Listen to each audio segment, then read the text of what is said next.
manika ay nagbibigay aliw sa mga kabataan. May pagkakataon pang maging ang ibang nakatatanda ay nalilibang din sa manika. Subalit, paano kung magkaroon ka ng manikang pumapatay? Narito ang unang bahagi ng makapangilisag balahibong kwentong tampok sa linggong ito na pinamagatang Manikang Pumapatay sa isa na namang gabi ng lagi.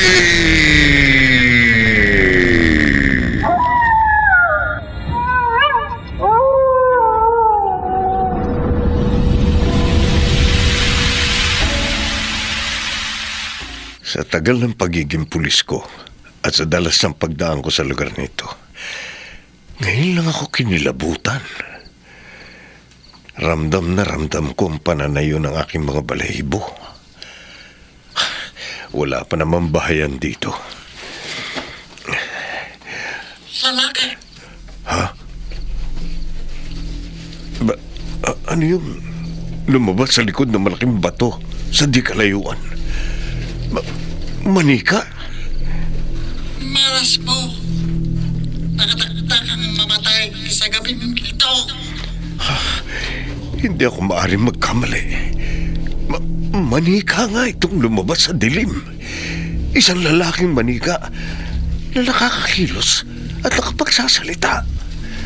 At kitang-kita ko sa liwanag ng buwan ang paglabas ng kanyang mga pangil. Hindi ko na magtatagalin ang iyong buhay. Ibabaon ko sa leg mo ang aking pangil. Sisipsipin ko ang iyong dugo. Papatayin na kita!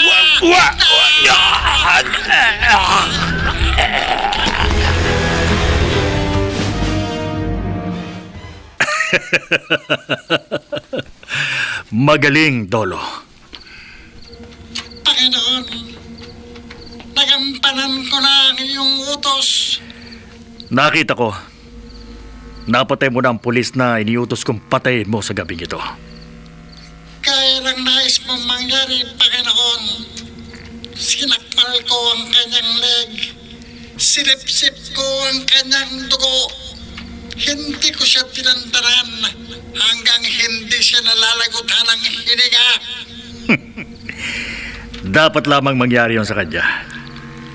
Malaki ang pagkakautang ng pulis na yon sa akin. Dahil sa kanya, nabilanggo ako.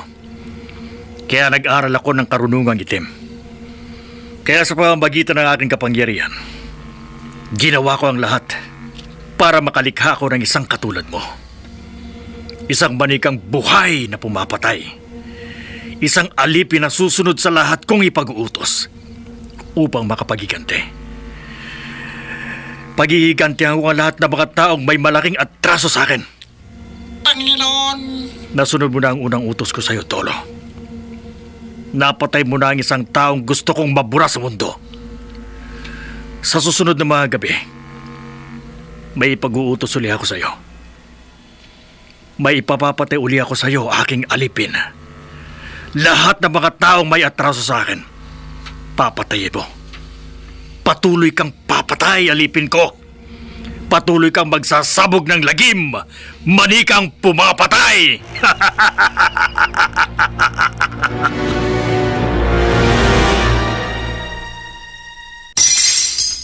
Ay, Diyos ko. Norma, huwag kang matakot.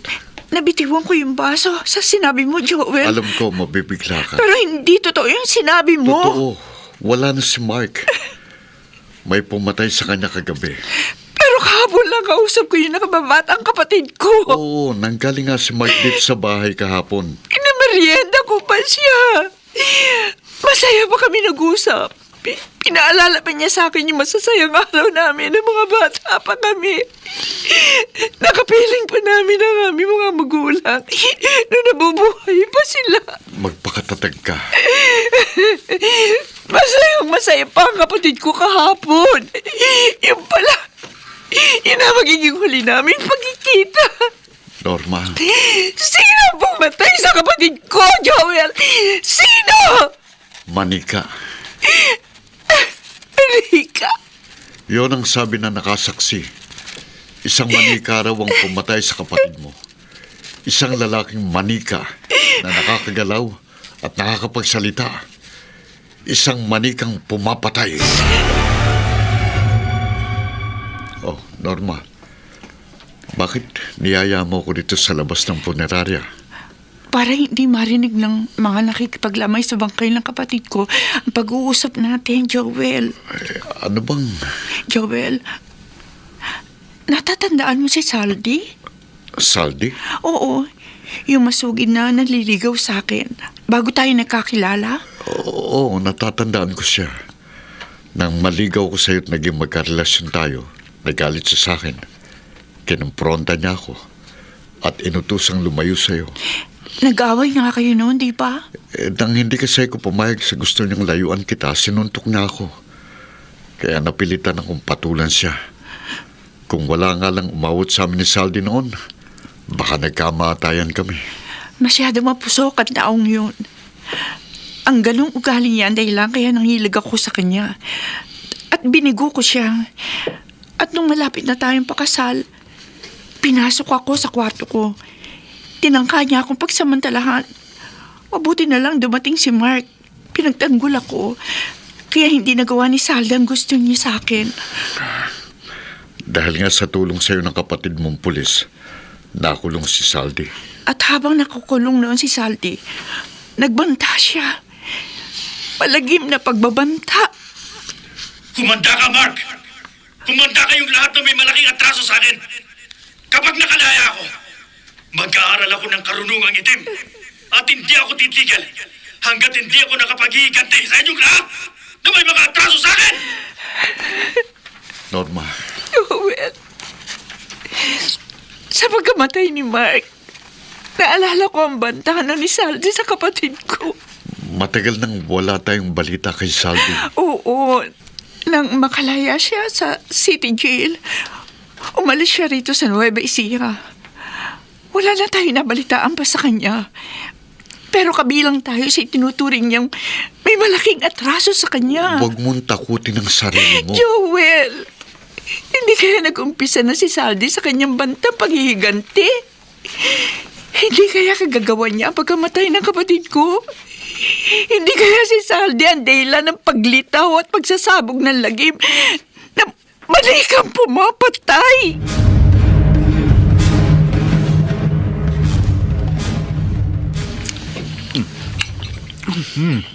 Sarap itong ulam, ah.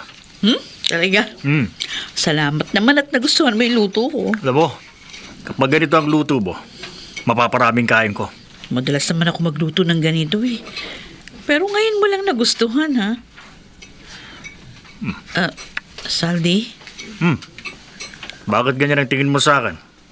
Kasi napapansin ko, nung mga nakaraang araw, palaging maaliwalas yung mukha mo. Ano bang ibig mong sabihin? Di tulad nung dati. Madalas ka seryoso. Tapos may mga gabi na kapag umaalis ka, madaling araw ka nang uwi ng bahay. Di ko nga alam kung saan ka nang galing eh. Ayoko naman magtanong sa'yo. Hindi na ako umaalis ng gabi. Oo nga. Kaya nga natutuwa ako. At nagpapasalamat dahil wala na akong problema sa'yo. Maayos na yung pagsasama natin. Masyado lang ako naging abala sa negosyo ko nitong mga nakaraang araw. Pero babawi ako sa'yo, Mercy. Magbabakasyon tayo sa probinsya. Ha? Saang probinsya? Sa dati kong tinitiran. Dun, sa Nueva Ecija. Aba, wala nang makasal tayo, ha? Ngayon mo lang ako niyaya na magbakasyon doon. Gusto mo ba? Ay, syempre, gustong-gusto ko. Sana lagi ka ng ganyan. Hindi ka na lang yung laging seryoso at mainitin yung ulo. Step! No! Step! No! Step! No! Step! Morning, cute na batang babae. Ako pong kinakausap niyo? Oo naman. Ikaw lang naman ang cute dito eh. Anong pangalan mo? Aubrey po. Dito ka ba nakatira? Apo. Sino mga magulang mo? Si Joel po ang daddy ko.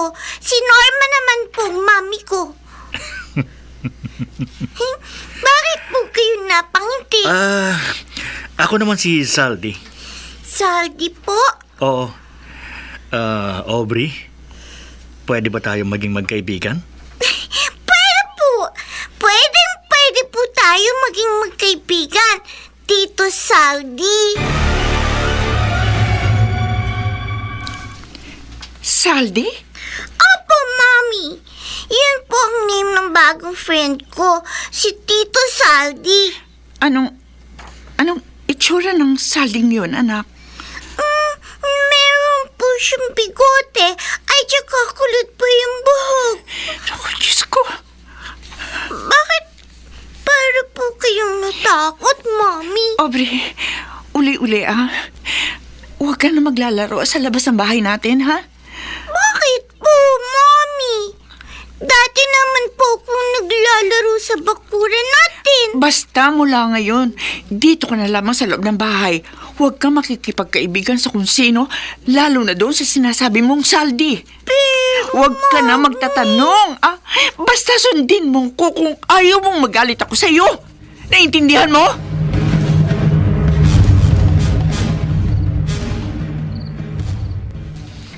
Dolo, lumabas ka na sa kahon. Apo, Panginoon.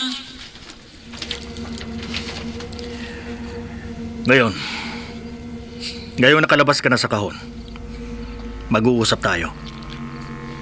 May iutos po kaya, Panginoon. Dolo, ako ang lumikha sa'yo. Ako ang iyong Panginoon. Alipin kita. Kaya lahat ng iuutos ko sa'yo, susundin mo. Apo, Panginoon. Narito na ulit tayo sa lugar kung saan may mga taong may malaking atraso sa akin. Dito sa lugar kung saan mayroon ka ng pinatay. Panginoon. Muli kang papatay, Dolo. Muli kang magsasabog ng lagim sa pamilya ni Norma. Papatay ka ng papatay!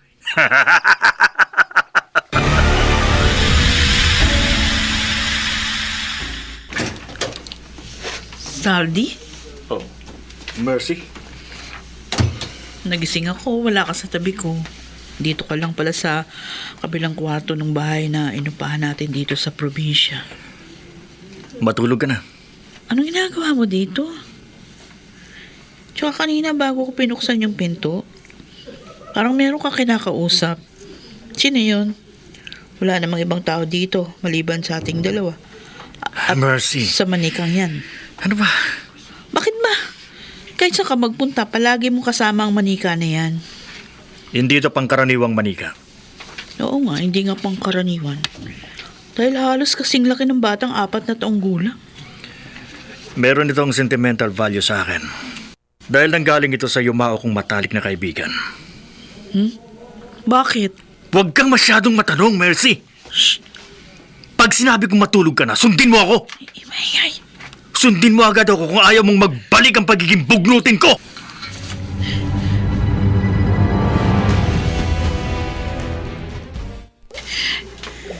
Kakaiba. Kakaibang kinikilos ni Saldi nitong mga nakaraang araw. Tsaka, sa hindi karaniwang kinikilos at inuugali ng asawa ko, malamang meron siyang nililihim na problema sa akin. Problemang hindi magamot ng doktor. Kaya nga, dito ako sa albularyo lumapit at sumangguni. Mercy, Mang Ponso, bakit ko kayo napailing? maliwanag ang ipinahihiwatig ng nabuong kapirasong kandila na pinakulo ko at inilubog sa tubig. Ano ho ang ibig sabihin yan? Tama lamang na lumapit ka sa akin. Sa mga pagtatanong-tanong ko ho, meron ho nakapagsabi sa akin na magaling nga daw kayong albularyo. At marami na kayong natulungan dito sa probinsya. Matutulungan din kita. Ano po yung lumabas sa ginawa niyong pagtawa sa pangalan ko at sa pangalan ng aking asawa? Totoo ang kutob mo. Ha? Ang ikinababaala mo.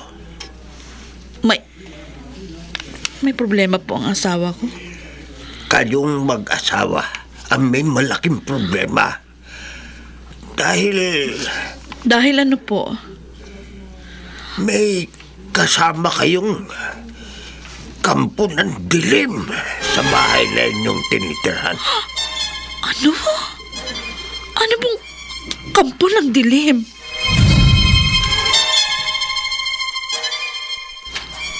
Saldi?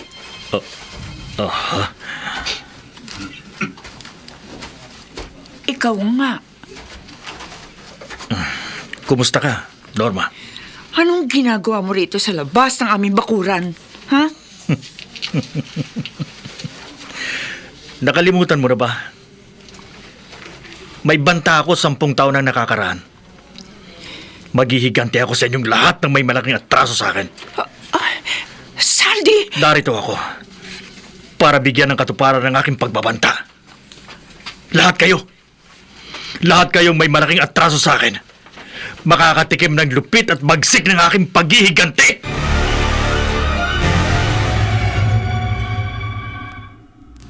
Joel! Joel! Oh, bakit parang takot na takot ka? Joel! Si Saldi! Ikaw, Saldi? Ako nga, Joel. Anong ginagawa mo rito? Nagbabanta siya, Joel. Maghiganti raw siya sa atin. Nagkatuluyan na pala kayo. At nagkaanak na. Saldi, nananahimik ang pamilya namin. Malaki ang atraso niyo sa akin. Wala kaming kasalanan sa iyo. Napakalaking sugat sa puso ko ang idinulot ng pagbigo mo sa pag-ibig ko, Norma. Binigo kita dahil di sa masamang ugali mo. Wala kang dapat ipaghiganti sa amin. Muntik mo na akong pinatay nung nag-away tayo, Joel. Ikaw ang nag-umpisa ng away natin. Hindi ko makakalimutan ng malaking atraso niyo sa akin. Kaya, idinamay mo si Mike sa iyong paghihigante? Ikaw? Ha? Ikaw may kagagawan sa malagim na pagkamatay ng kapatid ko? Hulaan niyo. Umalis ka na, At Saldi! umanda kayo. Dahil ang nangyari kay Mark ay maaaring sapitin din ninyo. Huwag mo kaming takutin. Hindi ko kayo tinatakot. Sinabi nang umalis ka na, Saldi! Lumayas ka na!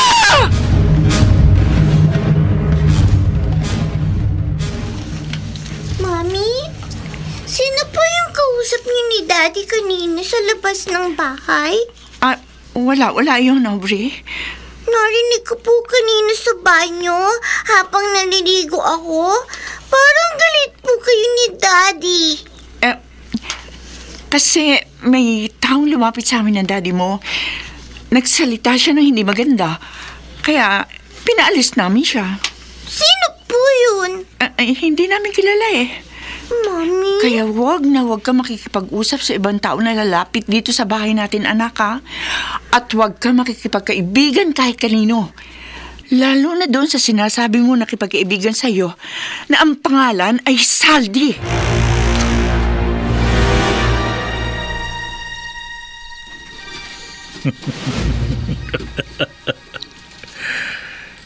Dolo, Panginoon, inilabas kita dito sa kahon. Dahil ito na ang huling gabi mo sa bahay na ito. May pagdadalan ako sa iyo bukas. saan po, Panginoon? Sa bahay kung saan ka magsasabog ng lagim. Ano man ang nais mo, ano man ang iutos mo, susundin ko, Panginoon. Dapat? Dahil ako ang lumikha sa'yo. Nilikha ka ng aking karunungang itim. Sa akin mo utang ang buhay mo. Kaya dapat lamang na maging sunod-sunuran ka sa lahat ng ipag-uutos ka. At patayin mo ang lahat na ipapapatay ko sa'yo. Saldi? Oh. Nagsasalita? Kumikilos at nagsasalita ang iniingatan mong manika? Mercy. Totoo ang sabi ng albularyo. May kampo ng dilim sa bahay na ito.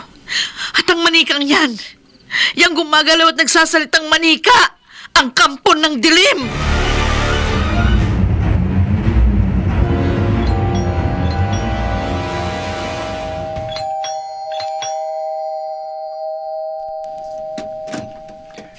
Aubrey? Aubrey! Tito Saldi? Halika! Lumapit ka sa akin. Hindi ko po kayo mapapapasok. Okay lang. Sinasarap mo ni na Daddy at Mommy ang gate namin. Kinakandado po nila kapag umaalis po sila. Nakita ko nga umalis ang sasakyan ng parents mo kaya lumapit na ako dito.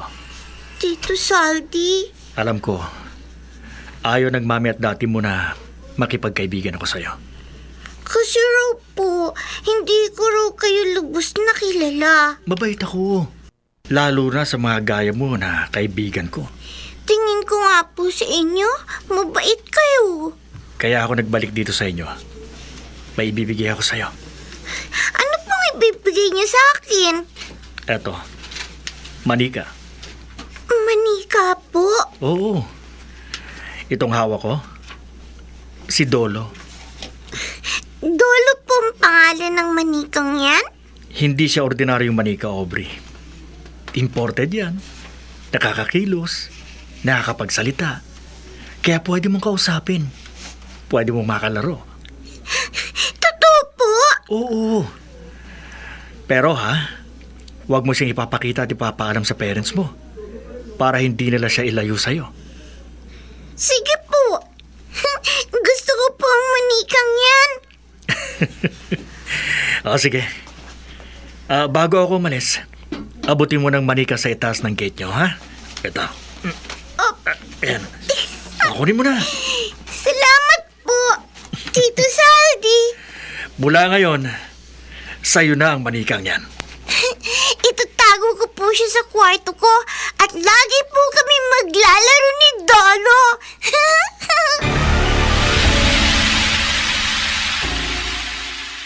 Ngayon, Dolo, ngayon narito na tayo sa room ko at nailapag na kita dito sa kama ko. Susubukan ko kung totoo yung sabi ni Tito Saldi. Kung totoo nakakagalaw ka at nakakapagsalita. Ay, teka lang, Dolo, ha? Nag-ring yung cellphone ko. Hello po, Mami. Aubrey? Nasaan ka? Nandito po ako sa room ko. Huwag kang lalabas ng bahay, ha? Apo, Mamaya pa, bago mag-lunch ako makakauwi. okay lang po, Mami. O sige, basta diyan ka lamang sa room mo. Pag uwi ko, mayroon akong pasalubong sa'yo. Apo, thank you po, Mami. O sige, bye. Bye, Mami.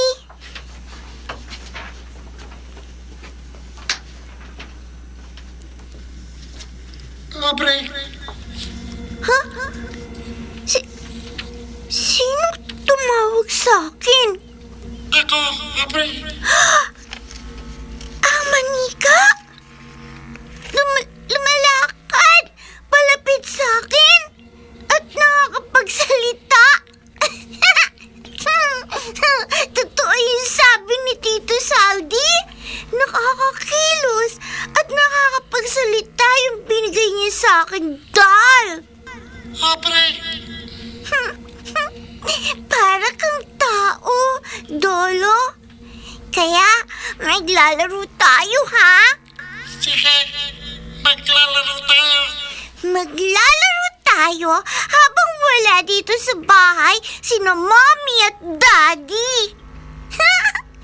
Habulin mo ako, Dolo! Habol!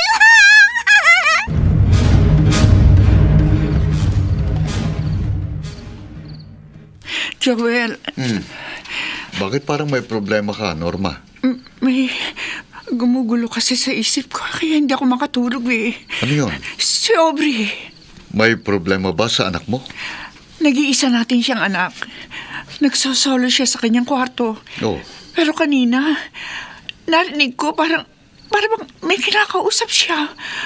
Bubuksan ko sana yung pinto, pero nakasarado. Kaya kumatok na lang ako. oh. Tinanong ko kung sinong kinakausap ni Aubrey. Wala naman daw siyang kinakausap. Nag-iisa lang siya sa kwarto niya. Wala naman palang problema. Pero Joel, naninibago ko kay Aubrey. Hindi siya dati nagsasara ng pinto ng kanyang kwarto. Baka naisara lang niya nang hindi sinasadya ang pinto. Ewan ko. Pero kinakabahan ako, Joel. Parang ano? Parang may kinakausap si Aubrey na hindi nakikita. Panginoon, Maaasahan ka talaga, Dolo. Nagsagawa lang ako ng matinding konsentrasyon. Nautusan na kitang lumabas sa bahay ng pamilya ni na Aubrey. Ngayong walang tao sa kanilang bahay dahil may pinuntahan silang kamag-anak. madali lang naman akong maglabas-pasok sa bahay ni na Aubrey, Panginoon. Mukhang nakapalagay ang loob mo na ang batang babae. Kaya nang utos mo, Panginoon, pinaamo ko siya, nakikipaglaro sa akin. Tama. Tama ang ginawa mong kunin ang tiwala ng bata. Sinunod niya ang gusto mong mangyari. Hindi niya ipinalam sa kanyang magulang ang tungkol sa akin. Kaya pinuntahan kita at kinausap, Dolo. Gusto kong kumilos ka na habang maaga pa. Kapag nagkaroon ka ng pagkakataong magsabog ng lagim, gawin mo sa bahay ng pamilyang kinaroroonan mo. Opo, Panginoon. Isa-isahin mo na silang patayin. Wala kang ititirang buhay sa pamilya ni Norma. Wala!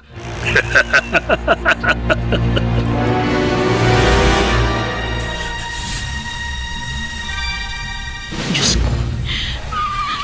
May malagim na balak si Saldi sa pamilya ni Norma.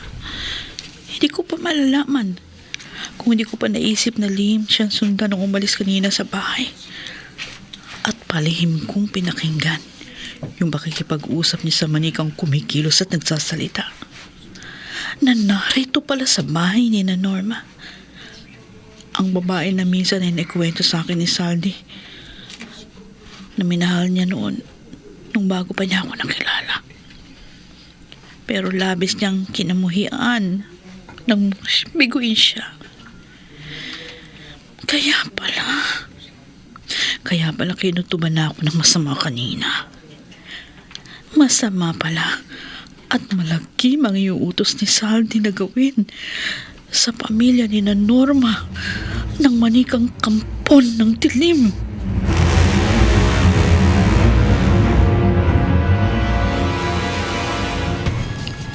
Mercy?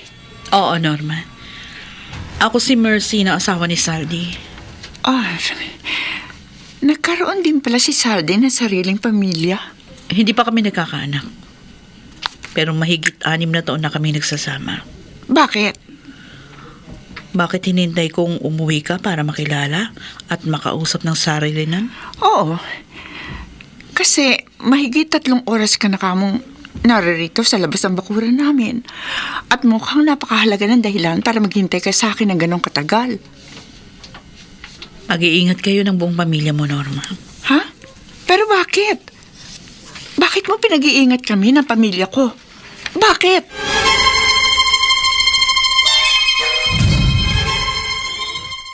Ano, Norma? Manikang kampo ng dilim? Oo, Joel. Yun ang tiniyak sa akin ng asawa ni Saldi. Meron daw malikang kampo ng dilim dito sa ating bahay. Paano mangyayari yun? Yun ang hindi na ipaliwanag sa akin ni Mercy. Dahil habang nag-uusap kami kanina, tumawag sa kanya si Saldi na naghahanap sa kanya. Pinauwi na siya. Dapat kayang maniwala kagad tayo sa Mercy na yun? Nagmamalasakit daw siya sa ating pamilya. Hindi kaya inutusan lang siya ni Saldi para takutin tayo? Pero Joel, mukhang nagsasabi ng totoo si Mercy. Maniniwala ako sa kanya kung mapapatunayan nating totoong sinasabi niya. na may manikang kampo ng dilim dito sa bahay natin.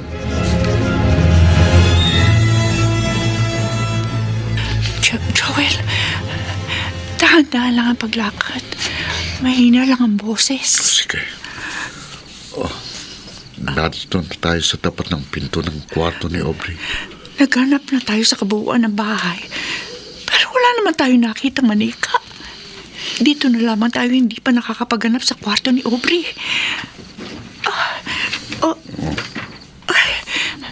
Gaya nitong inaasahan ko, sarado na naman ang pinto nitong kwarto ni Aubrey. Baka natutulog na siya. Gising pa siya.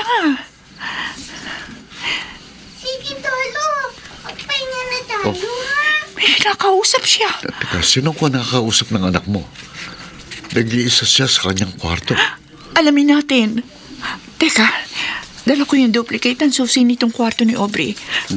Bubuksan ko itong pinto. Sige. Aubrey? Mommy? Aubrey, Daddy? sinong kinakausap mo rito sa kwarto mo? Bakit may katabi kang manika? Saan galing ang manikang yan, Aubrey? Saan? Tama, Norma, yun nga. Lalaking manika na kasing laki ng 4 na taong gulang na bata. Yun yung sinasabi ko sa yung manikang kampo ng dilim. At sa manikang yung kami mag-iingat ang pamilya ko, Mercy. Oo. Kaya nga tinawagan kita, mabuti na lang nakuha ko yung cellphone number mo bago ko umalis ng bahay nung nag-uusap tayo kanina. Hindi ordinaryong manika ang nasa bahay niyo. Ibinigay daw yun sa anak namin ng isa niyang kaibigan. Malamang, si Salding nagbigay sa anak mo ng manika na yon. Kaya itapon niyo yun. Alisin niyo agad sa bahay niyo. Bago mapahamak kayong mag-anak. Mercy! Zaldi?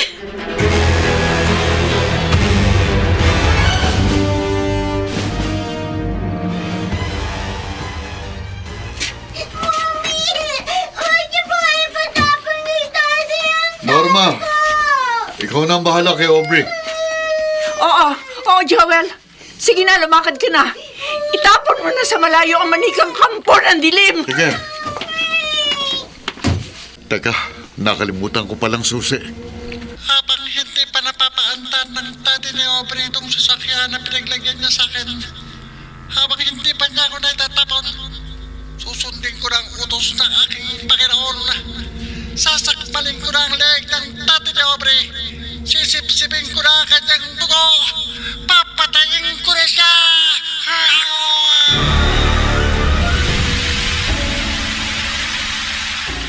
Hindi na ako mag-aaksaya ng sandali. Susundin ko na ang utos ng aking Panginoon. Sasakmalin ko na ang leeg ng kanyang daddy. Sisipsipin ko na ang kanyang dugo. Papatayin ko na ang daddy ni Aubrey. Ano yung parang umuungol sa passenger seat nitong kotse? Ah, Huwag niyo po itapon si Lolo. Aubrey! Norma, sinabi ko na sa'yo ikaw na ang bahala sa anak mo eh. Pumigla siya habang hawak ko eh. Kaya hindi ko napigilan tumakbo rito sa kotse. Halika na! Halika na, Aubrey! Bitiwan niyo! Halika na! Aubrey! Ano ka ba? Aubrey, sumama ka na sa mami mo sa loob ng bahay. Sige na! Ayoko po, Daddy! Ayoko itapon yung doll ko!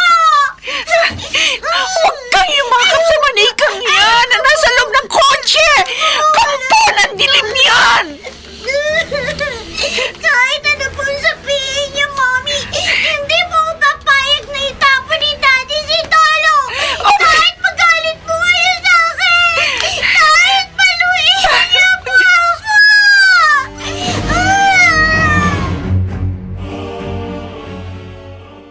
Gaga ka! Oh, Zaldi! Paano mo nakilala si Norma? Bakit mo siya tinawagan? Talagang gusto ko makilala si Norma.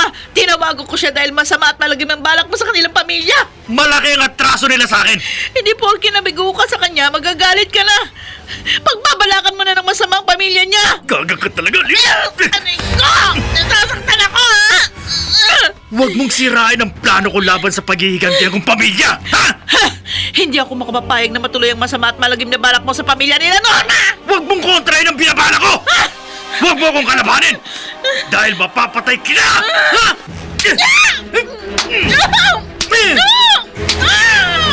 Tama na!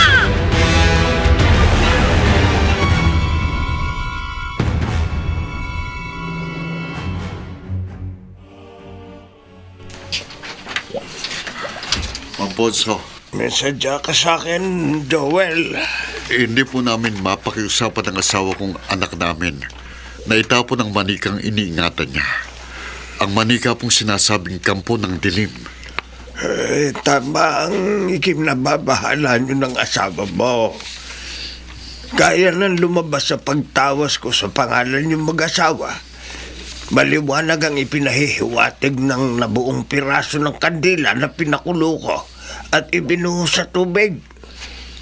Kampon nga ng dilim ang manikang nasa pamamahay ninyo. Mang Bonso, Huwag kang mabahala. Tutulungan kita. Gaya ng itinuro ko na sa iba, ituturo ko rin sa iyo ang mabisang pamuksa sa kampo ng dilim. At gagawin ko lahat ng nalalaman ko para matigil ang pagsasabog ng lagim ng manikang kampo ng dilim. Abre, Huwag kang mag-alala, Dolo. Matapos akong hindi pumayag sa gusto ng mommy at daddy ko at mag-iiyak ako na mag-iiyak, hindi na tayo magkakahiwalay. mabuti. Napapayag mo ang mami at daddy mo na huwag nila akong itapon. Talagang hindi ako papayag na itapon ka dahil ayoko mawala ng kalaro na gaya mo. Mabait ka, Abre. Mabait ka sa akin. Love kita, Dolo. Kaya gusto kitang kalaro. Gusto rin kitang kalaro. Sige, maglaro na ulit tayo. Anong gusto mong laro? Gaya ng dati nating nilalaro. Ha? Taguan o habulan? Pareho! Sige, laro na tayo. Oo, Dolo. Kapag ganitong tayo lang ang nandito sa bahay, lagi tayo maglalaro. Habulin mo ako! Teka lang, Abre. Oh, bakit? Biglang sumakit ang ulo ko. Ha? Bakit? Paano ko? Hindi ko alam. Ngayon ko lang naramdaman ito. Parang may nagpapahirap sa akin. Ang sakit ng ulo ko. Dolo!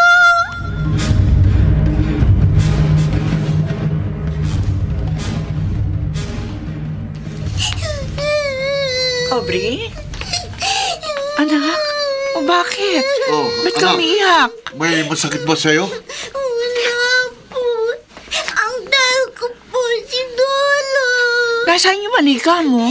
Kanina po, itinabi ko siya sa loob ng cabinet. Pero pagkatapos po natin mag-dinner, pagbukas ko sa cabinet, wala na po siya.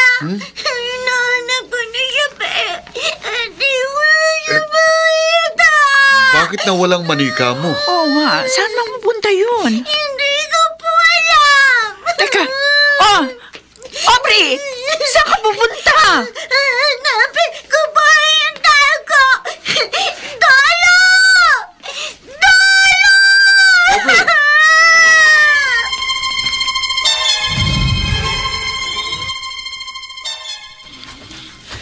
Panginoon, Kanina pa ako naghihintay sa dito sa tabi ng kalye, Dolo. Kanina pa ako nagsagawa ng matinding konsentrasyon para matawagan ka. Bakit ngayon ka lang? huwag kang magalit sa akin, Panginoon. Hindi mo na nagagampanan ng utos ko sa'yo. Gagawin ko na sana ang utos mo. Papatayin ko na sana ang dati ni Aubrey. Bakit hindi mo ginawa? May kung anong kapangyarihan ang nagpapahirap sa akin. Oh, anong kapangyarihan? Hindi ko alam, Panginoon. Basta nakaramdam ako ng pagsakit ng ulo. Akala ko nga, ikaw ang nagpahirap sa akin. Hindi lang ako may karunungang itim. Kung hindi ikaw, Panginoon, may ibang nagpaparusa sa akin. Dolo, Kung sino man siya na nagpapahirap sa akin, hahanapin ko siya. At kapag natagpuan ko siya, pagbabayaran niya ang pagpapahirap niya sa akin. Papatayin ko siya!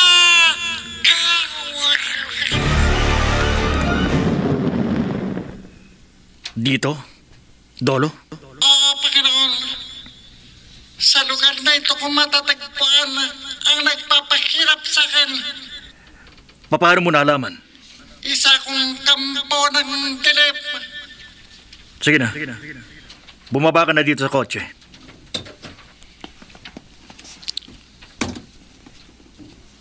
Maaari mo na akong iwan, Panginoon.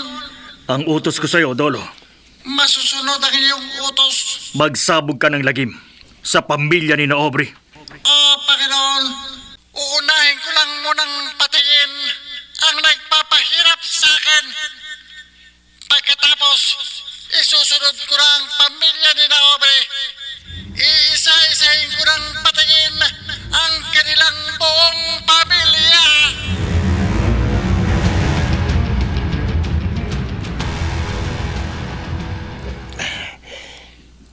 Patuloy akong magsasagawa ng ritual at pupusal ng orasyon para patuloy kong mapahirapan ang manikang kampo ng dilim na nasa pamamahay nila Joel.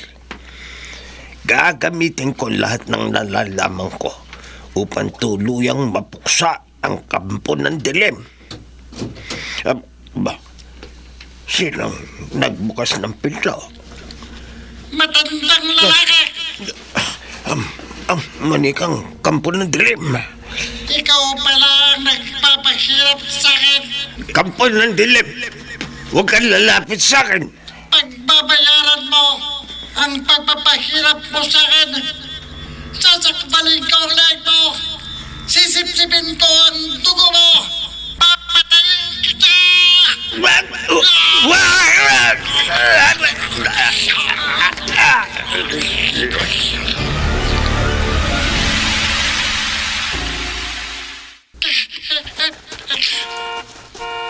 Dolo! Ang Panginoon! Panginoon! Akala ko umalis ka na. Hindi kita iniwan. Kaya ko namang magbalik mag-isa sa bahay ng pamilya ni Naobre. Ayoko malagay ka pa sa alanganin sa paglalakad mo. Isa pa, gusto ko ring masaksiyan ang bagsik ng iyong kapangyarihan. Napatay ko ng matandang lalaking nagpahirap sa akin. Nakita ko nga. Halika na. Sumakay ka na. Apa, Panginoon? Hindi na tayo dapat magtagal dito. Panginoon, ihatid mo na ba ako sa bahay ni Naobre? Oo. Pero dadaan muna tayo sa ating bahay para mabigyan kita ng cellphone. Cellphone, Panginoon? Oo. Bibigyan kita ng cellphone para makunan mo ng video ang gagawin mong pagpatay sa pamilya ni na Norma. Gusto kong makita ng paulit-ulit ang katuparan ng aking paghihigante.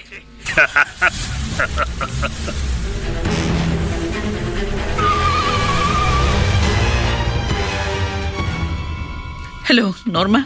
Mercy, akala ko hindi ka natatawag sa akin eh. Pag nandito sa bahay si Saldi, talagang hindi ako makakatawag sa'yo. Nitong huli natin pag-uusap sa telepono, narinig ko nagalit sa yung asawa mo. Nasaktan nga niya ako dahil sa pagmamalasakit ko sa iyong pamilya. Si Saldi, Kanina nandito siya, pero umalis agad kasama yung manikang kampo ng dilim. kasama ng asawa mo, ang manikang kampo ng dilim? Oo, Kaya pala nawala dito sa bahay namin ang manikang yun? kasama pa siya nung asawa ko nung pumasok ng bahay. Nagkukunwari akong natutulog. Hindi na malaya ni Saldi na nakikinig ako sa pag-uusap nila. Kaya nga narinig ko yung ginawang pagpatay ng manika doon sa albularyo na si Mang Ponso. Pinatay na manikang kampo ng dilim ang matandang albularyo dito sa probinsya namin? Oo. At narinig ko rin, inutos ni Saldi doon sa Manika na patayin ang buong pamilya niyo. Uy, Diyos ko! Kaya nga kita tinawagan, Norma. Umalis na kayong mag-anak sa bahay niyo. Umalis na kayo bago pa kayo madatna ng manikang pumapatay. Ayon na rin kay Mang Ponso. Talagang makapangyarihan ang manikang kampo ng dilim. Ang sandaling pagkukulang o kapabayaan lang ay maaaring mga hulugan na ng malagim na kamatayan na maaaring likain ng manikang pumapatay. Nanganganib ang pamilya ni Norma. Kung hindi sila makakalis agad sa kanilang bahay, maaaring abutan sila ng manikang kampo ng dilim at malamang mapatay ang buong nilang pamilya. Kawawa ang pamilya ni na Norma kung walang tutulong at magliligtas sa kanila. Kaya kikilos ako. Gagawin ko ang naituro sa akin ni Mang Ponso. Lubhang mabagsak ang kapangyarihan ng kampo ng dilim. Ngunit may mabisang pamuksa sa kanya. Kapangyarihang mula sa Panginoon. Kailangan magmadali ako bago maging huli na ang lahat para sa pamilya ni na Norma.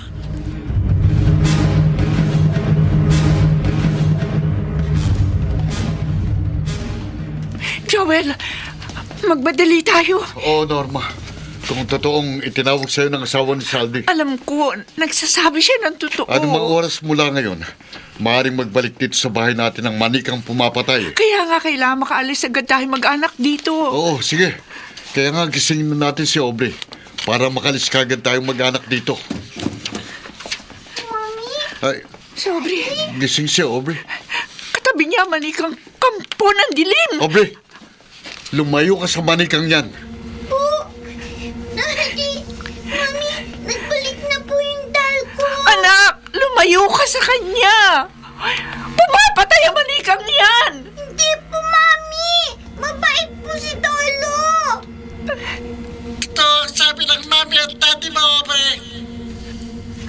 Dolo? Pumapatay ka ako. Huwag ka lalapit sa amin. Kampo ng dilim. At kayong mga magulang ni Aubrey, Lumayo ka sa amin. kayo ang isusunod kong papatayin.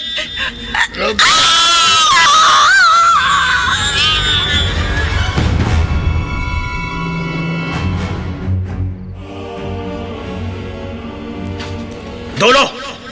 Panginoon! Gawin mo na ang utos ko sa'yo! Apa, Panginoon! Susundin ko na ang utos mo. Papatayin ko na ang mga magulang ni Aubrey. Huwag silang unahin mo! Ang anak nila! Si Aubrey! Oo! Mas masakit ang magiging pagiganti ko sa kanilang mag-asawa kung masasaksihan nila ang malagim na pagkamatay ng kanilang anak bago sila mamatay. Kaya patayin mo na si Aubrey! Magkaibigan tayo. Magkalaro. Huwag mo patayin. Huwag. Aubrey! Ano pang hinihintay mo, Dolo? Sundin mo na ako! Patayin mo na si Aubrey! Patayin mo na siya! Panginoon! Hindi ko maaaring patayin ang aking kaibigan Hangal! sa pagiging mabait sa akin ni Aubrey. Sa madalas naming paglalaro, naging magaan ang loob ko sa kanya. Halika, Aubrey! Halika! Huwag ka nagbalikod! Panginoon! Bitiwan mo ang kaibigan ko! Hangal ka, Dolo! Kung hindi mo kayang patayin ang batang ito, ako ang papatay sa kanya! Pipigayin ko ang leeg niya! Tuturugin ko ang lalamunan niya! Papatayin ko na siya! Papatayin na kita, Aubrey! Mamamatay ka! Uy, Dito Saldi. Huwag niyo ako nagulino. Panginoon! Bitiwan mo si Aubrey! Huwag mo siyang patayin! Kapag hindi mo siya binitiwan, sasakmanin ko ang leg mo! Sisip-sipin ko ang dugo mo! Ano? Papatayin kita! Hangal ka!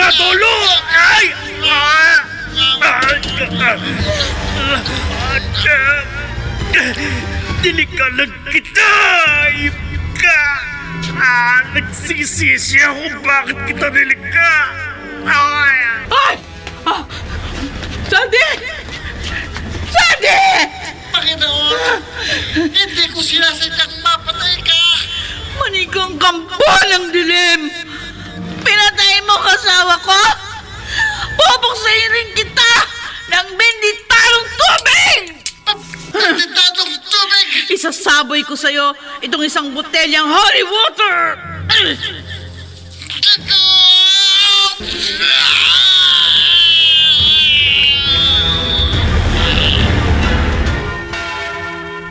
Father Arnel, salamat po.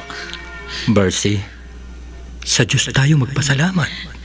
Dahil po sa nahingi ko sa inyong holy water na isinabay ko sa manikang kampo ng dilim, unti-unting naaagnas ang buo niyang katawan hanggang tuluyan na siyang naging abo.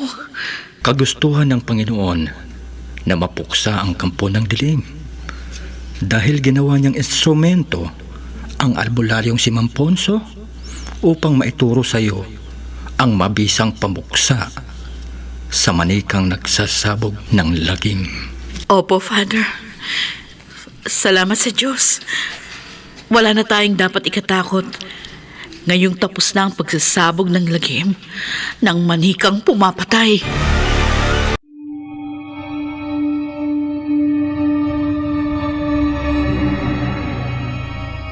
Hindi mapapasubalian ang kapangyarihan ng Panginoong Diyos. Ang mahirap paniwalaan at hindi inaasahan. May pagkakataon na ang nagbibigay wakas sa kabuhungan ng isang kampo ng dilim ay ang bagsik ng sarili niyang kapangyarihan. Dito natatapos ang ating tampok na kwento sa linggong ito na pinamagatang manikang pumapatay sa isa na namang gabi ng lagi.